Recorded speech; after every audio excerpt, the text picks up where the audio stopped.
చూడండి మొత్తం ఇలా కలిపేసాను. చూడండి ఎంత బాగుందో చూడండి చిత్రాన్నం గుడ్. హాయ్ అండి, welcome to Sirisha kitchen Kurnool అండి. ఈరోజు సూపర్గా ఉండేటట్టు ఒకటి వంట చేయబోతున్నానండి. అది పిల్లలకి పెద్దోళ్ళకి అందరికి ప్రతి విందు వినోదాలు ఏ దానికైనా కూడా మెయిన్ ఇంపార్టెన్స్ ఇచ్చేది ఏంటంటే చిత్రాన్నం అండి. మా దిక్కు చిత్రాన్నం గుత్తొంకాయ కూర చాలా చాలా అందరికీ ఫేవరెట్ అనమాట. అది ఈరోజైతే చిత్రాన్నం ఒక్కటే చూపిస్తానండి. చిత్రాన్నం చేయబడుతున్నాను నేనైతే ఇది చూడండి. ఇప్పుడు అన్నం వండుకోనికే బియ్యము నీళ్ళు పెట్టేశాను. అన్నం వండుకున్న తర్వాత చూపిస్తాను చూడండి. చూడండి అన్నం అయితే అయిపోయింది. దీంతో నేను 2 ఐటెం చేస్తానండి.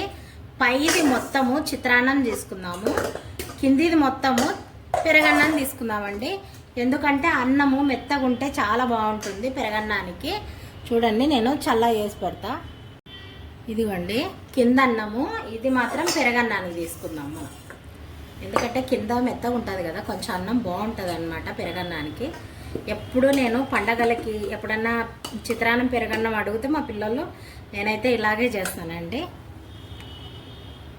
ఈ 2 దానిలలో కొంచెం కొంచెంగా ఉప్పు వేసేసుకుందామండి మనం.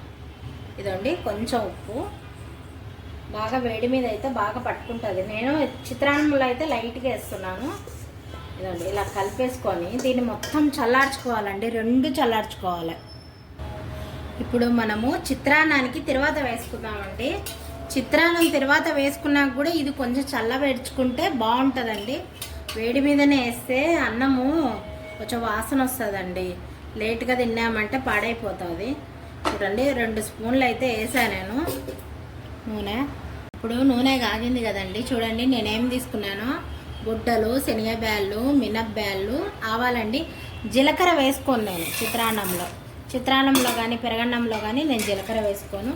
అలాగే 2 నిమ్మకాయలు కట్ చేసి పెట్టుకున్న, అలాగే పచ్చిమిరకాయలు దీనిలోనే వేసేద్దాం ఇప్పుడే.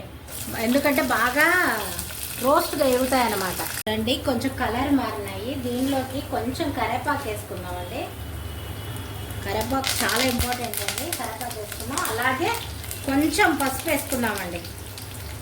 ఇదండి కొంచెం పసుపు. ఉప్పు వేయలేదండి, ఇంకా ఏగిన తర్వాత ఉప్పు వేయాలి. ఎందుకంటే ముందే వేసామో కదా కింద అడుగంటుతుంది. ప్లస్ ఇంకొకటి అవి బుడ్డలు ఏగవండి. చూస్తున్నారా ఎంత బాగా రోస్ట్ అయినాయో అన్నీ. ఇప్పుడు కొంచెం ఉప్పు వేసుకుందామండి. దానిలో కొంచెం వేసాం కదా, ఇప్పుడు కొంచెం ఉప్పు వేసుకుందాం. ఇప్పుడు ఈ పచ్చిమిరపకాయలకు అన్నిటికీ ఉప్పు పట్టుకుంటుంది. ఇప్పుడు ఏగినాయి కదా, ఉత్తవి కూడా చాలామంది తింటారండి ఇట్లాగే, చాలా బాగుంటుందని. ఇప్పుడు ఇది దీనికంతా పట్టేసుకొని పక్కన పెట్టుకుందాం, చల్లార్చుకోవాలి. ఇవి కూడా అన్నం అయితే చల్లారిందండి. దీంట్లో నిమ్మకాయలు వేసేసుకుందాం. అన్నం మాత్రం చాలా చల్లగా కావాలండి. వేడి గోరెచ్చగున్నా కూడా బాగోదు చిత్రాన్నం. ఇంకా సద్దన్నం అయితే ఇంకా బాగుంటుందండి. చాలా మంది రాత్రి అన్నం మిగిలిపోతుంది కదా, అది చేసేసుకుంటారు. చాలా బాగుంటుంది ఇది. చిత్రాన్నం కానీ పెరగన్నం కానీ చల్లన్నమే బాగుంటుందండి. ఇట్లా నిమ్మకాయలు అయితే మనం ఎంత పులుపు తింటామో అంత. నేనైతే 2 పిండేసుకున్నాను. ఇది ఇప్పుడు కలుపుకుందాం. దీన్ని కలుపుకొని ఇది ఉంది కదా తర్వాత వేసినది దీన్ని వేసేసుకుందాం. చాలా చాలా బాగుంటుందండి చిత్రాన్నము. ఎప్పుడు మనం ఏ కూరగాయలు లేకపోయినా ఇది ఒక్కటి ఉంటే, నిమ్మకాయ పచ్చిమిరకాయలు ఉంటే చాలండి, చిత్రాన్నం చేసేసుకోవచ్చు. చాలా బాగుంటుంది.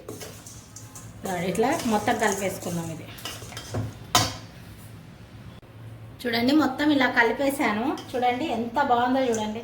చిత్రాన్నం బుడ్డలు అన్నీ చల్లగా చేయకపోతేనండి దీనికి ఎట్లయితుందంటే మొత్తం అతక్కపోతుంది అనమాట. వేడి మీద ఉంటే కలిపేస్తే అతుక్కపోతుంది.